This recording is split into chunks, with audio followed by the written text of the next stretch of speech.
Shalom, salam berkat dari kami untuk pendengar sekalian. Saat ini pendengar akan diberkati dengan program Hari Ini Harinya Tuhan bagian yang ke-8. Sebuah program rohani tentang doktrin Alkitab yang menolong kita untuk semakin tertanam dalam kebenaran firman dan bertumbuh dalam kemuliaan. Bersama hambanya, Pendeta Gilbert Lumwendong, STH. Banyak orang merasa doktrin Alkitab sebagai sesuatu yang membingungkan. Tetapi tahukah saudara bahwa doktrin Alkitab intinya adalah memahami Alkitab dengan benar, dengan pemahaman yang sistematis, sehingga kita terus dapat tertanam di dalam kebenaran firman, sehingga kita terus bertumbuh di dalam kemuliaan Allah. Buka hati saudara sekalian untuk menerima berkat-berkat firman-Nya hari ini. Kristen percaya bahwa segala hal yang baik dalam kehidupan kita dimulai dari darah. Mungkin saudara berkata bahwa, waduh, itu sebuah pernyataan yang sangat mengerikan sekali.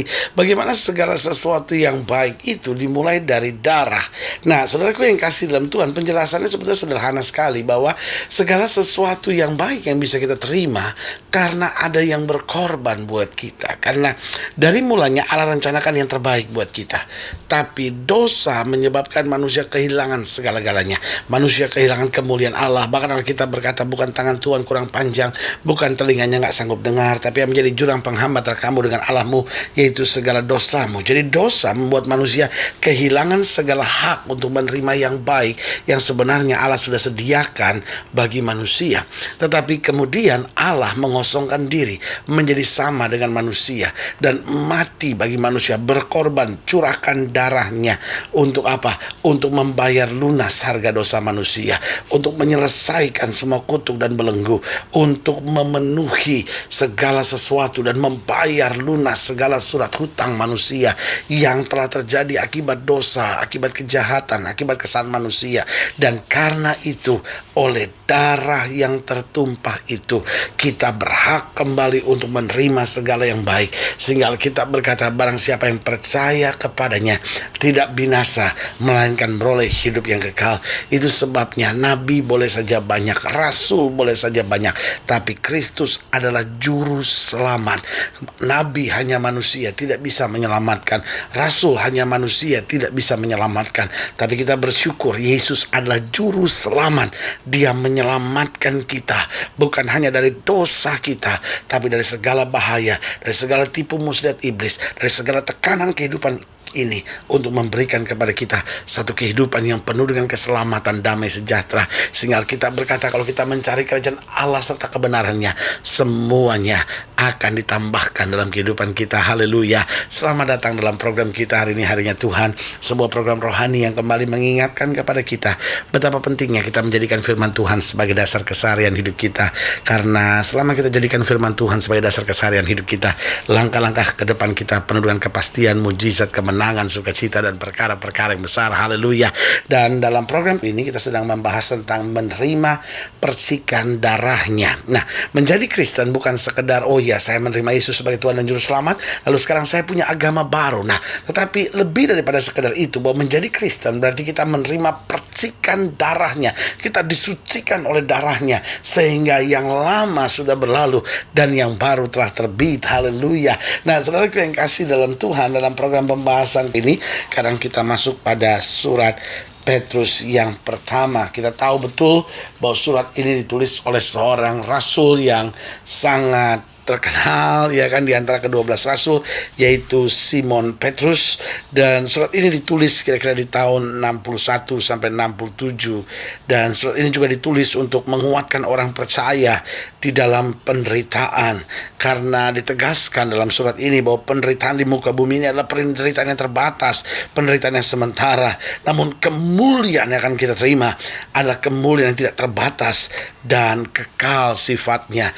Jadi dalam suratnya ini Petrus sedang menekankan kesiapan orang percaya untuk menderita, dan ini juga dibuktikan sendiri dengan kematiannya. Karena menurut catatan sejarah bahwa Petrus kemudian mati disalibkan, tetapi karena dia merasa terlalu mulia untuk dia mati sama dengan cara gurunya mati, karena itu dia minta untuk dia disalibkan dengan kepala yang di bawah, kaki yang di atas, sehingga dia tetap menyadari bahwa dia hanya rasul, dia hanya murid dari guru yang agung, Kristus Yesus Tuhan. Jadi dalam surat ini dia banyak bicara tentang penderitaan. Bagaimana orang percaya tetap tegar menghadapi penderitaan, karena kita sebenarnya telah menerima percikan darahnya, dan itu menjadi jaminan yang membanggakan buat kita. Haleluya. Dalam 1 Petrus pasal 1 ayat yang pertama sampai ayat yang kedua, 1 Petrus pasal 1 ayat yang pertama sampai kedua, demikian firman Tuhan dikatakan dari Petrus, Rasul Yesus Kristus, kepada orang-orang pendatang yang tersebar di Pontus, Galatia, Kapadokia, Asia Kecil, dan Bitinia, yaitu orang-orang, perhatikan baik, yang dipilih sesuai dengan rencana Allah. Jadi hidup kekristenan dimulai dengan kita dipilih sesuai dengan rencana Allah Bapa kita, dan kemudian dikuduskan oleh Roh supaya taat kepada Yesus Kristus, dan kemudian dengar baik, menerima percikan darahnya. Maka kiranya kasih karunia dan damai sejahtera makin melimpah atas kamu. Jadi ada 3 tahapan menjadi orang percaya. Yang pertama, kita dipilih sesuai dengan rencana Allah Bapa kita. Yang kedua, setelah kita dipilih, kita dikuduskan oleh Roh supaya taat kepada Yesus Kristus, dan kemudian kita menerima percikan darahnya. Nah, saudaraku yang kasih dalam Tuhan, mengapa Petrus mesti menekankan tentang percikan darah Kristus? Di sini dijelaskan bahwa percikan darah Kristus itu menjadi jaminan buat kita. Nah, mengapa darah Kristus menjadi begitu spesial di dalam pelayanan Petrus yang menyadari bahwa dia harus menghadapi penderitaan? Yang pertama, Petrus menyadari betul bahwa darah Kristus menjadi benteng dalam kehidupan kita atas segala serangan iblis. Jadi saudaraku yang kasih dalam Tuhan, apa artinya menerima percikan darah Kristus? Artinya hidup kita dibentengi dari segala serangan iblis.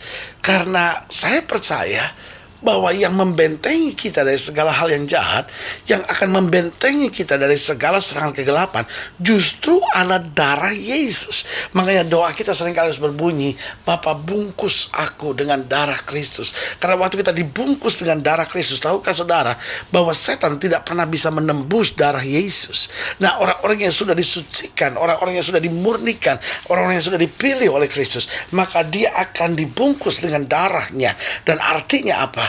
Artinya setan gak punya kuasa lagi. Makanya saya terlalu percaya orang Kristen yang sungguh-sungguh dekat dengan Tuhan gak mungkin bisa disantet, gak mungkin bisa diserang kuasa kegelapan, gak mungkin bisa kena pelet, gak mungkin bisa kena guna-guna, gak mungkin bisa kena hipnotis. Kenapa? Karena waktu darah Yesus membungkus hidup kita, maka darah Kristus itu akan mematahkan setiap serangan-serangan kegelapan. Yang kedua saya pelajari, mengapa Petrus menekankan tentang percikan darah Kristus. Yang kedua saya pelajari bahwa darah Kristus menjadi jaminan kemenangan kita. Kenapa darah Kristus menjadi jaminan kemenangan kita? Karena ketika Kristus mencurahkan darahnya, dia menghancurkan kuasa setan. Dan Alkitab berkata, sampai Allah meletakkan iblis di bawah telapak kaki orang percaya. Berarti saudaraku yang kasih dalam Tuhan, darah yang tertumpah itu menjadi jaminan kemenangan kita. Waktu kita menyadari darah telah tertumpah, berarti apalagi yang harus kita takut? Darah Yesus saja ditumpahkan kok. Dan itu kan menjadi jaminan kemenangan kita, bahwa setan gak punya kuasa, penyakit gak punya kuasa, maut gak punya kuasa, kutuk gak punya kuasa. Tapi dengan darahnya kita diangkat sebagai anak-anak Allah dan berjalan dalam kuasa kemenangan. Haleluya. Yang ketiga saya pelajari, mengapa percikan darah Kristus ini menjadi penekanan dalam pelayanan Petrus. Dikatakan bahwa yang ketiga saya pelajari bahwa darah Kristus menjadi pembayar segala kegagalan kita. Jadi saudaraku yang kasih dalam Tuhan, menyadari bahwa darah telah tertumpah, apa artinya? Artinya saya bebas, saya merdeka, saya gak perlu dengar lagi segala tuduhan-tuduhan iblis. Kenapa? Karena dia telah membayar segala kegagalan kita. Saudaraku yang kasih dalam Tuhan, ritual agama Yahudi adalah bahwa setiap tahun dia harus menyembelih kambing domba.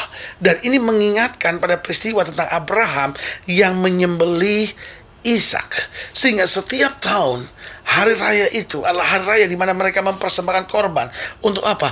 Untuk pendamaian, untuk penghapusan dosa. Setiap tahun peristiwa ini harus berlangsung. Dan Alkitab berkata, darah binatang tidak akan pernah bisa mengampuni dosa. Dia hanya bisa untuk sementara menutupi kesalahan manusia. Tetapi saudaraku yang kasih dalam Tuhan, Yohanes Pembaptis berkata, inilah anak domba Allah yang mengangkut dosa isi dunia. Artinya, Yesus Kristus menjadi domba yang tak bercacat celah, yang menyerahkan hidupnya dan membiarkan darahnya mengalir di atas kayu salib untuk menyelesaikan segala kegagalan kita, sehingga kita yang di dalam Dia dipulihkan dalam anugerahnya. Haleluya. Jadi ingat, darah Kristus menjadi benteng dalam kehidupan kita atas segala serangan iblis. Yang kedua, darah Kristus menjadi jaminan kemenangan kita. Yang ketiga, darah Kristus menjadi pembayar segala kegagalan kita. Dan yang keempat, yang terakhir, saya pelajari mengapa Petrus menekankan tentang percikan darah Kristus. Yang keempat, karena darah Kristus menjadi sumber alasan sukacita kita. Jadi saudaraku yang kasih dalam Tuhan, bisa saja kita menghadapi masalah, bisa saja kita menghadapi persoalan, tetapi waktu kita menyadari darah telah tertumpah, kita nggak perlu khawatir untuk apapun. Berarti kita diajar untuk tetap bersukacita karena darah Kristus saja tertumpah.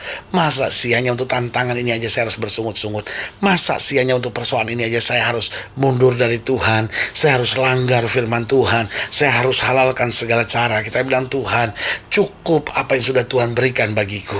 Berarti di tengah tantangan ini, aku mau setia, aku mau tetap mengarahkan pandanganku kepada Tuhan, aku mau tetap menyenangkan hati Tuhan, aku mau tetap sabar menghadapi segala perkara, karena aku tahu di balik darah yang tertumpah itu, kemenangan sudah Bapa sediakan. Haleluya. Saudaraku yang kasih dalam Tuhan, jika sedang dilayani lebih jauh, hubungi kami melalui telepon, hubungi kami melalui surat, kunjungi website kami, karena kami ada untuk membawa Bapak Ibu sudah senantiasa lebih dekat pada Tuhan dan mengalami kasih kuasa mujizat yang luar biasa. Haleluya. Melalui program ini secara khusus juga saya mau berdoa buat setiap saudara yang sakit, setiap saudara yang berbeban berat, karena saya percaya bahwa bagi Allah tidak ada perkara yang mustahil. Nah, saudara-saudara yang ingin didoakan secara khusus, saudara boleh taruh tangan kanan saudara di dada, dan kita berdoa. Mari kita berdoa. Bapa, dalam nama Yesus, hamba doa buat yang sakit, hamba doa buat yang berbeban berat, hamba doa buat setiap pendengar sekalian yang sedang menghadapi masa-masa sukar. Bapa, hamba berdoa di dalam nama Yesus, Tuhan jamah, Tuhan pulihkan, Tuhan bangkitkan iman mereka, bawa mereka untuk melihat segala hal yang baik, sehingga kami menerima percikan darah Kristus dan berjalan dalam kemenangan kuasa, dibentengi dari segala hal yang jahat, dan melihat kemuliaan Tuhan dinyatakan. Di dalam nama Yesus kami berdoa. Haleluya. Amin. Saudara yang kasih dalam Tuhan, kita sudah berdoa. Ingat, tidak pernah Allah mengecewakan kita, tidak pernah Allah lalai menepati janjinya. Inilah saatnya buat kita untuk bangkit bersemangat, bersukacita dalam menghadapi segala perkara, karena Kristus sumber kekuatan kita, Kristus memberi kemenangan buat kita, dan Kristus tidak pernah mengecewakan kita. Haleluya. Doa saya menyertai saudara. Sampai berjumpa pada program berikut, dan jangan lupa jadikan hari ini harinya Tuhan.